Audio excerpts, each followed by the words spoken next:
hoy tenemos el honor de platicar con el maestro Arturo Ripstein a propósito de los 4 cortometrajes, Autobiografía, Exorcismo, La Belleza y Crimen, que con motivo del Día Nacional del Cine Mexicano se presentan en Filmin Latino. La oportunidad que tenemos de ver estos 4 cortos, que generalmente son trabajos que no se ven demasiado, ¿qué les significa que ahora pues podamos tenerlos en una plataforma y estén como un poco pues para ser observados por todos los espectadores de Filmin Latino? Bueno, es un poco antropológico la mirada de esto. Son cortos hechos en el 68, alguno en el 69, eran sobrantes de película. Estábamos haciendo un documental espléndido que se llama QRR, que se ha visto también muy poco, que dirigí yo, pero que firmó Gustavo Alatriste. Entonces era un equipo interesante que tenía yo y estábamos filmando 16 milímetros, blanco y negro, y Sí. de pronto sobraban rollos de película, y de acuerdo a los sobrantes que teníamos, yo se los pedía a Alatriste que me los diera, y con el equipo con el que estábamos trabajando, vaya, era Alexis Grivas, el fotógrafo, y Tony Kuhn, y Castanedo era el editor, el sonidista era Paul Leduc. Entonces tenía un equipo singular en ese sentido, y de acuerdo a lo que nos quedaba de película, de pronto me decía Grivas, pues tenemos media hora, pues vamos a hacer un corto de media hora. Entonces había unos más chiquitos que duraban 8 minutos o 12. Entonces no, adecuábamos la narrativa a la cantidad de material que teníamos. Entonces era más bien un divertimento que ninguna otra cosa. Era jugar con ciertas exploraciones que en ese momento me preocupaban muchísimo y siguen siendo verdaderamente heroica. Era fotografiar el tiempo, y eso es por donde empezábamos a planear los cortos. Entonces teníamos tanto material, yo escribía el guioncito, preparaba, buscaba yo a 1, 2, 3 actores y les pedía que trabajaran con nosotros. Era, por supuesto, rodajes de 2 días máximo, y entonces pues, trabajaban, y era francamente una de las formas de el júbilo y el gozo y la diversión, ¿no? Yo los vi, digamos, del de menor tiempo al de mayor. Empecé con Autobiografía, seguí Exorcismo, después La Belleza, acabé con Crimen, ¿no? Autobiografía me daba curiosidad porque me hacía pensar también en estas biografías precoces que se criticaron en aquel tiempo no sé si las recuerda, de los escritores menores de 35 años que hicieron su autobiografía, Salvador Elizondo, Carlos Monsiváis, Emilio Pacheco, y yo pensaba si no era como su aportación también a ese ejercicio.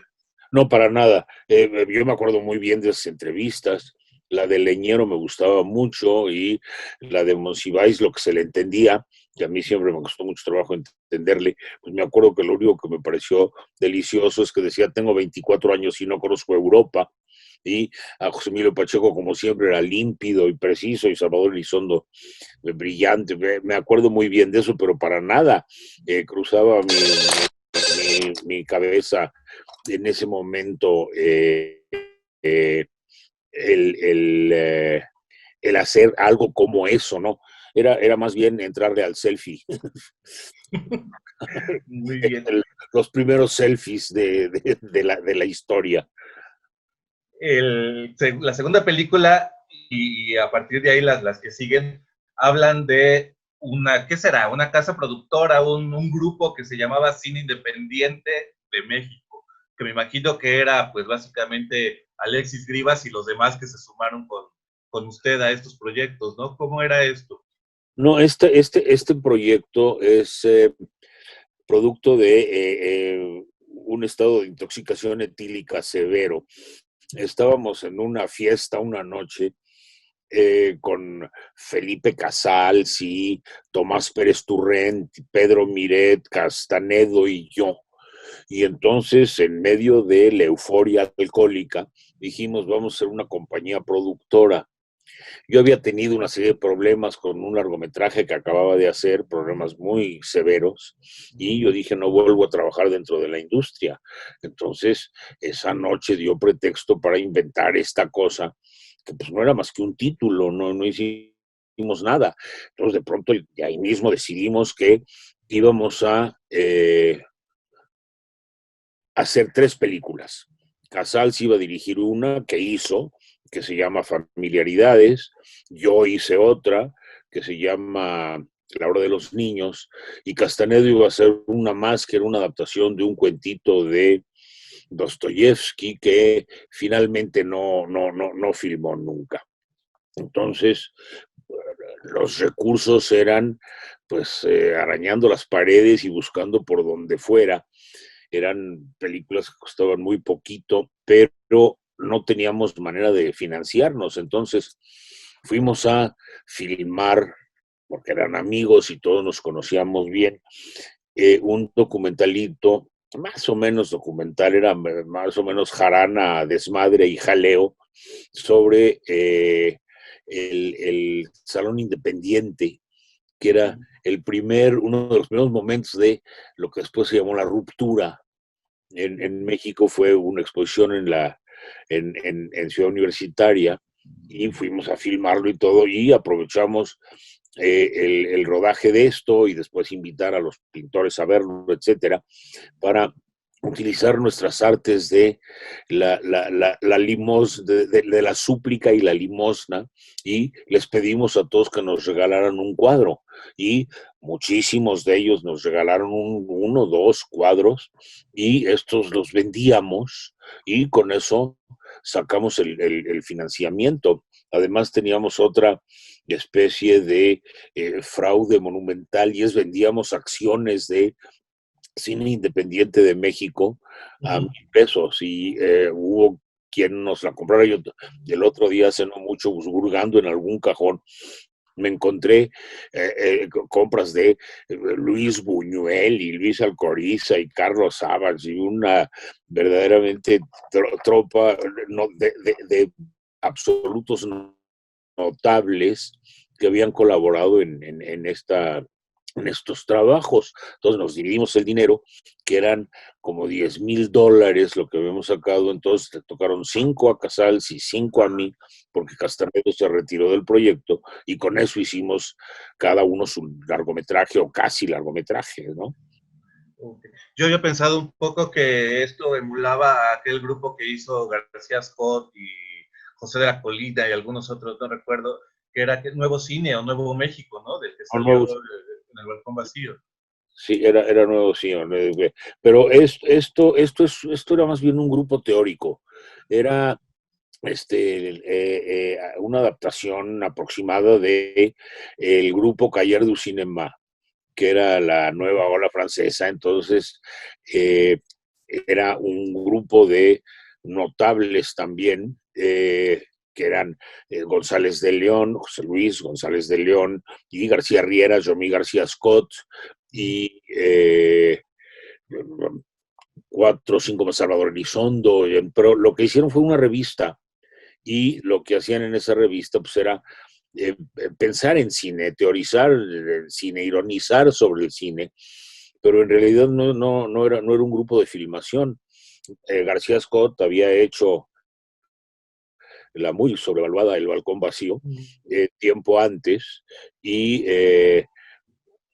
era interesante al final de cuentas, porque junto con Giovanni Corporal, que era el otro que había hecho otra película, eran los que estaban un poco fuera de la industria. Antes no se podía hacer cine tenía que hacerse, era cine fotográfico, por supuesto, entonces tenía que hacerse con equipo más o menos pesado, con película fotográfica, había que tener laboratorios, en fin, era maquinaria muy compleja, completamente distinto a ahora, en donde se filma con un teléfono, con medios así, muy pequeños. Entonces, de pronto, el brazo fuerte de Corporal y en el balcón vacío de García Scott, pues lo que eran notables porque eran fuera de la industria y eso les confería una especie de aura de sentenciosa calidad, cosa que es absolutamente dudosa. Las dos son horribles películas, pero era los esfuerzos de pues los jóvenes luchones para poder filmar, ¿no? Y lo que salían pues eran escos, pero el grupo Nuevo Cine era más bien una revista y nuestro grupo Cine Independiente de México, que no era grupo, era una noche de borrachera. Lo que pretendíamos era hacer 3 películas, hicimos 2, que ya es verdaderamente notable, bastante mejores que las de García Scott. Okay. Oiga, usted venía, le voy a contar que yo acabo de hacer alguna investigación a propósito de la fórmula secreta, Sí. entonces llego al año 65, 66, y hablaba pues de un cine mexicano bastante menor, bastante plano. Los únicos 3 acontecimientos interesantes que registran de repente las historias del cine son el nacimiento, la fundación del CUEC, el premio de cine experimental y la aparición de su película Tiempo de Morir. O sea, como que son los 3 únicos momentos interesantes de aquellos años 65, 66. Sí, Entonces, no, pues usted, me gusta pensar que usted hacía una vanguardia, pero que venía desde los estudios, porque usted también, usted no aprendió, digamos, tanto en una escuela o quizá leyendo, como estando en el set, ¿no? Que es lo que según conozco. Entonces, después de haber sido un cineasta que, digamos, viene de la industria, aún mostrando nuevas formas de hacer cine, de repente, ¿por qué le entra a este afán como de intentar cines experimentales que podían ser como cines más, no sé si de universitarios o de gente que venía de otro lado, pues? para empezar, hay una enorme exageración. Ajá. Ciertamente, mi película era es del mismo año en que se hace el concurso de cine experimental, que es el 65, pero yo no hice mi película dentro de la convocatoria del cine experimental, que fue una ocurrencia de algún líder sindical para que se abrieran un poco las puertas del sindicato, porque no entraba nadie. Digo, algunos años antes del 65, finales de los 50, principios de los 60, habían entrado al sindicato 3 o 4 directores, que eran Alcoriza y Luis Pota, y muy poquititos, las puertas estaban absolutamente cerradas, pero a piedra y lodo, que fue lo que al final de cuentas hundió a los sindicatos del cine. Se murieron todos porque no había manera de renovación y pues se acabaron. Entonces, ahí estaban las puertas muy cerradas, pues se abrió un poquito y a alguien se le ocurrió hacer el concurso de cine experimental en donde se valía hacer lo que fuera y entrar como fuera. Y hubo una serie de películas que salieron de ahí y por supuesto el balcón, la película de Gámez, la fórmula secreta, que al principio se llamaba Coca-Cola en la sangre, es realmente una de las cosas más notables que ocurrieron en el cine de ese momento, ¿no? Lo demás es accesorio, sin duda, ¿no?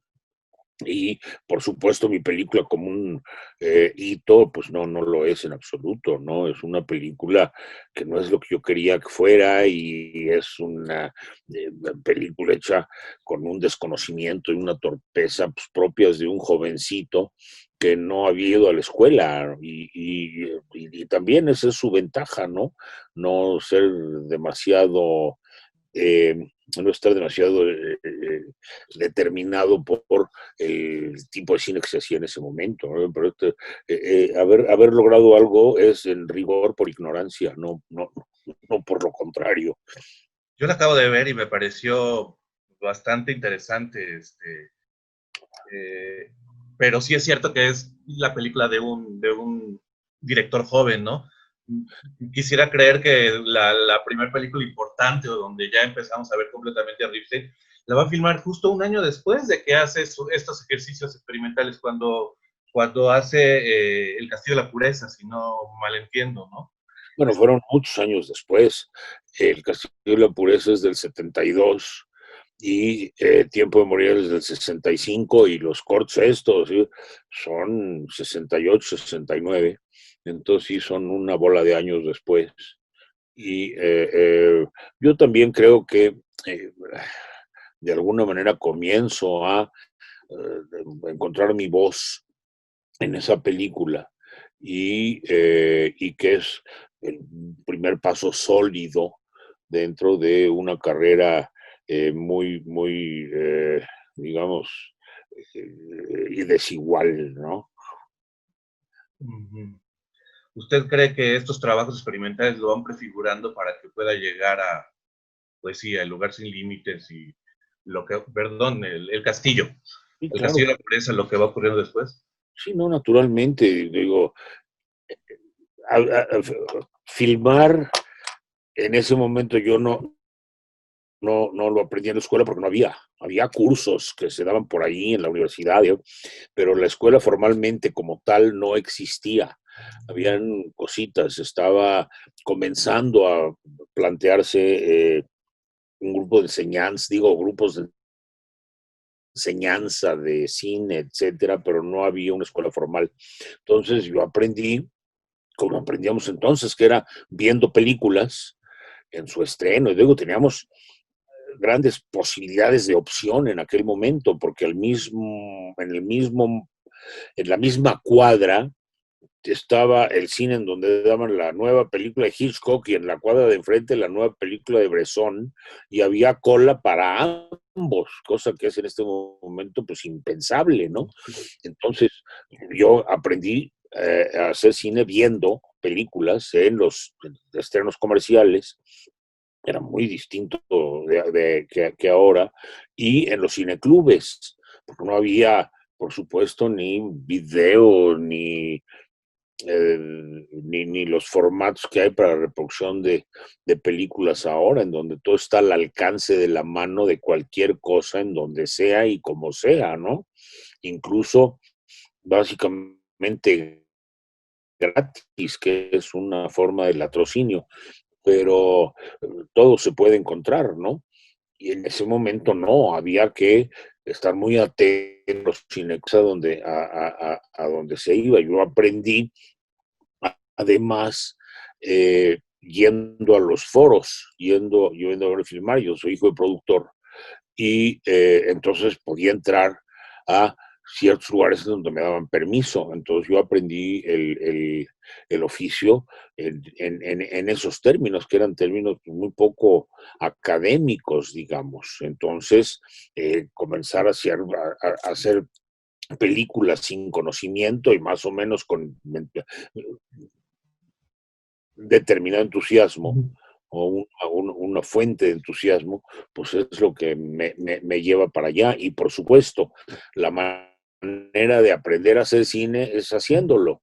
Entonces, estos cortos, pues lo que me hacen es soltar la mano, lo que es muy importante. Yo hice un documental con Juan Soriano hace pocos años antes de su muerte, que es un documental absolutamente maravilloso, no por mí, sino por Juan Soriano. Y Juan Soriano lo que me enseña en ese trabajo que hago con él es, uno se vuelve pintor cuando la mano te obedece. Y es exactamente igual en el cine. La idea que tiene uno de la película que va a ser y el resultado suele existir a partir de un enorme abismo entre lo que quise y lo que salió. y lo que es, soltar la mano mientras uno filma, pues hace que ese abismo que nunca desaparece sea cada vez más estrecho. Eso es todo. Entonces, sirvió, por supuesto que sirvió para llegar a ser la carrera que hice después, para bien y para mal. Oiga, me quedé pensando en esto que me contaba de cómo se formaba uno haciendo cine en cineclubes y tal. Pienso que ahorita pueden ser equivalentes pues las plataformas, ¿no? Obviamente usted habló del latrocinio que significan las plataformas, digamos, no oficiales o no legales, pero pues también existe como que ahorita una oferta interesante, digamos, obviamente Filmi Latino, por ejemplo, y algunas otras, Retina Latino, Movie, sin hablar de las comerciales, ¿no? Le hablo de las que hacen, de las que promueven cines de autor y otros tipos de cine.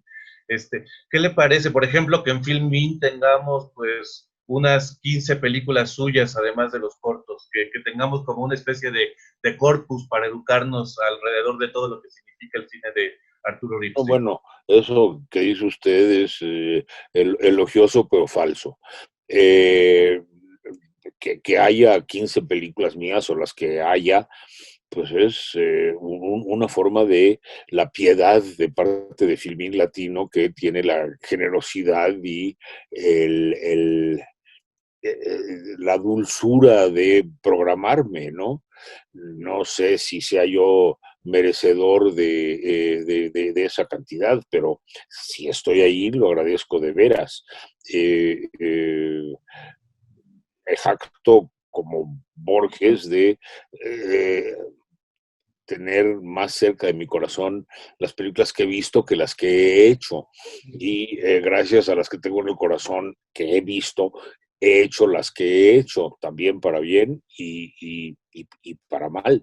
Pero por supuesto, en este momento tener la posibilidad de tener estas plataformas, de poder realmente ver cuál es el sentido del cine y el desarrollo y etcétera, pues es importante. Hay que conocer la historia de en lo que uno trabaja o lo que a uno le gusta.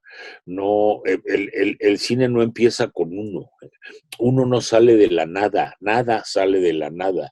Todo viene concatenado a sus principios, sus orígenes.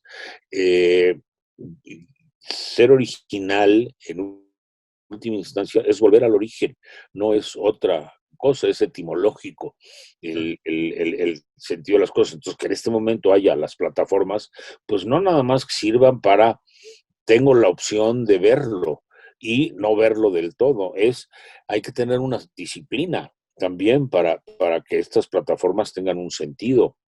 No es nada más vamos a pasar el tiempo y vamos a hacer lo que sea. Tener la libertad de ver todo lo que uno quiera es muy peligroso. La libertad es punzante y traidora. Como puedo hacer lo que quiera, no hago nada. Como puedo ver lo que sea, no veo nada. Entonces hay que tener una disciplina y hay que armarse de conocimientos y de rigor para poder tener los conocimientos que se puedan tener, que se puedan adquirir, pero hay que tener un método, sin la menor duda. Y ese método ahora, antes era dificilísimo, pues había que ir al cine y meterse al camión y a ver si llegaba uno a tiempo. Ahora es facilísimo poder verlo y como es facilísimo, de pronto es dejarlo a un lado. Y los que quieran aprender, pues tienen que tener un rigor muy, muy importante, ¿no? Se vuelve hasta banal tener tantas ofertas, ¿no? A mí también me pasa que tengo una lista de 10 películas, no sé por cuál empezar y todas. ¿Usted cómo recomendaría, digamos, esta especie de rigor o disciplina? ¿Qué cine mexicano se tendría que ver, por ejemplo, pensando desde los años 70? Le hablo del catálogo de Filmin, por eso no le hablo de la época de oro, ¿no? Pero pensando que Filmin tiene desde los años 70 para nuestros días, ¿cómo qué películas cree que tendríamos que ver en este ejercicio de rigor y de método No es muy complicado. Hay que leer un poco la historia, leer en libros, digo, en la historia documental de García Riera, en libros que más o menos van cronológicamente explicando qué es el cine y por dónde andaba, pues verlo en esos términos. Es decir, si es el cine de los 70, vamos a ver el final del cine de los 60 y qué es lo que significaba y por qué se pasa al cine de los finales de los 60, principios de los 70, en donde empieza a cambiar eh, el sentido de las cosas, qué tienen que ver los movimientos políticos mundiales, etcétera, en esos determinantes, y con tener una guía que puede ser, hay un libro, un compendio de García Riera, que fue sin duda pues el mayor historiador hasta donde llegó, porque García Riera creo que no pasa del 76 en sus libros, pero del mediados de los 60 al 76 son 10 buenos años. Pues hay que saber qué se hizo, a qué horas y cuándo y por qué, y verlo en esos términos. Es más interesante o más fácil entender las cosas en su desarrollo cronológico, en su medida del tiempo, que verlo un poco al azar y lo que pase, ¿no? Que a nosotros nos ocurría también, pero llenábamos los huecos leyendo sobre cine, ¿no? Digo, entre Pabst y Fellini pues había un abismo, pero ese abismo estaba más o menos lleno con dos cosas: el interés que teníamos de ver lo que sabíamos que iba a venir de Fellini y lo que estaba alrededor de todo lo que era Fellini. O sea, Fellini no surge de la nada, como nada surge de la nada. Entonces, tener todos los antecedentes, o tener los conocimientos, o tener la curiosidad y la emoción de poder ver, en este momento ya eso más o menos dejó de existir, ya no hay emoción por lo que viene, ya todo es muy fácil. Antes había que hacer un esfuercito, ahora ya no hay que hacer ningún esfuercito más que el del rigor, que es bastante más complejo, ¿no? Oiga, maestro, ¿usted ha visto, digamos, de los cines mexicanos contemporáneos, lo que se ha hecho, digamos, de los últimos 10 años, 5, algo que le haya llamado la atención, que destaque y que diga, pues por aquí hay una ruta interesante del que debieran nutrirse los cinéfilos o los que quieren hacer cine? Sí, bueno, por supuesto, hay poquito, hay muy poquito como en todo. Digo, cuántas grandes novelas hay en México al año, cuántas grandes novelas hay en el mundo al año, cuántas grandes sinfonías o cuántos son los cuadros que cambian la manera de entender todo en el mundo cada año. Al cine se le exige que cada año haya cientos de obras maestras, ¿no? Eso no existe. En el mundo hay poquísimos, están contados con los dedos de mano y media, los cineastas que son los notables, y hay miles. Entonces, sí, el Dios es muy avaro con la repartición del talento, lo hace con muy, muy pocos y muy de vez en cuando. Entonces, en México pasa exactamente lo mismo. Hay, hay un montón de directores, bueno, que dicen que son directores o que hacen, digo, hacer una película no es dirigirla,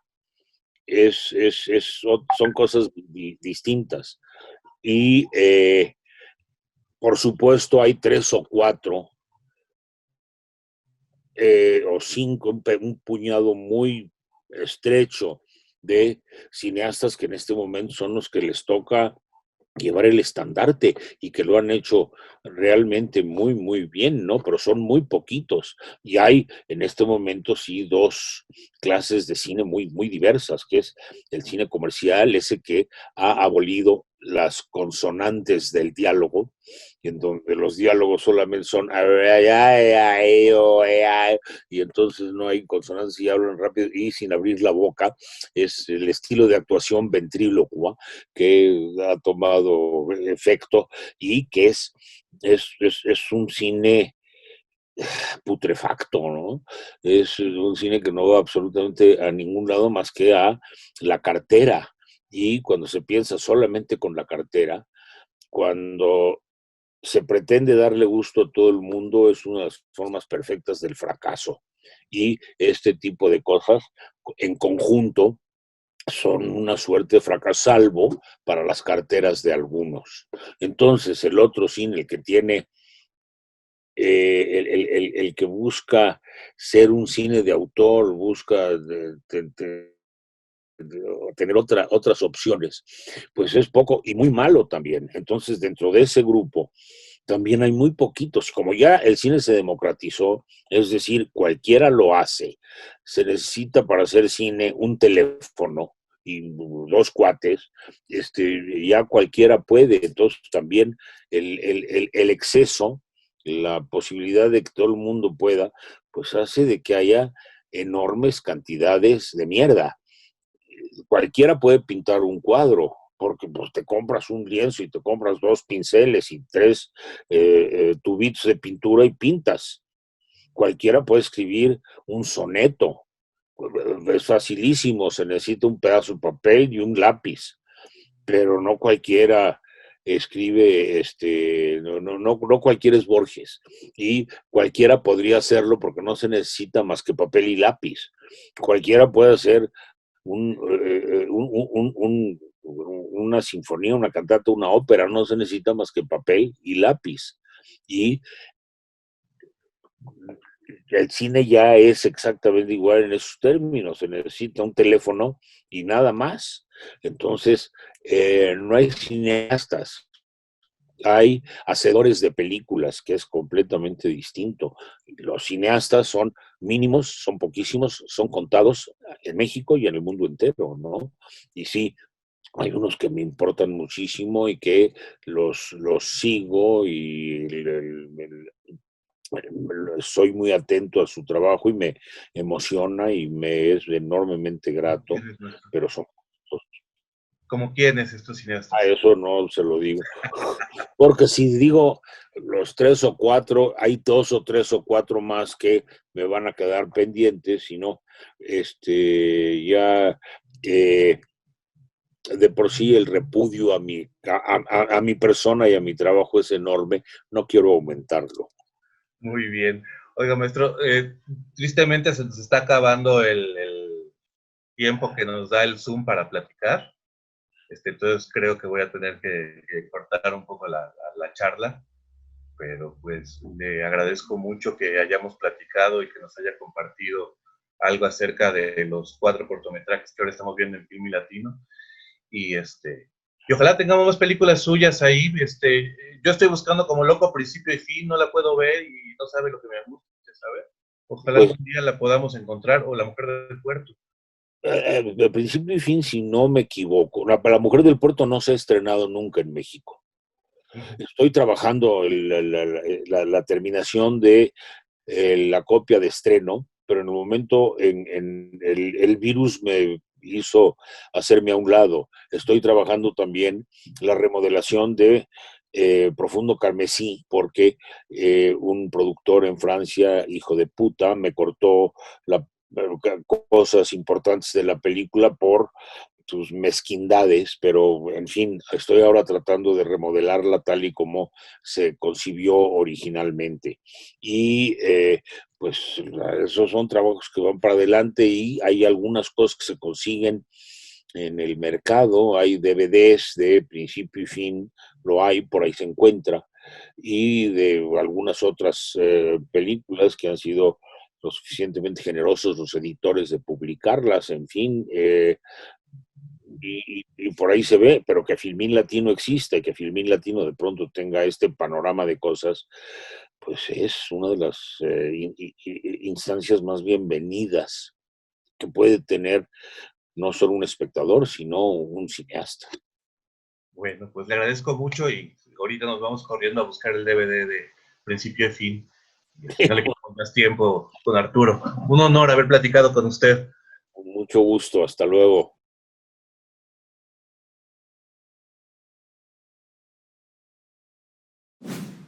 Gobierno de México.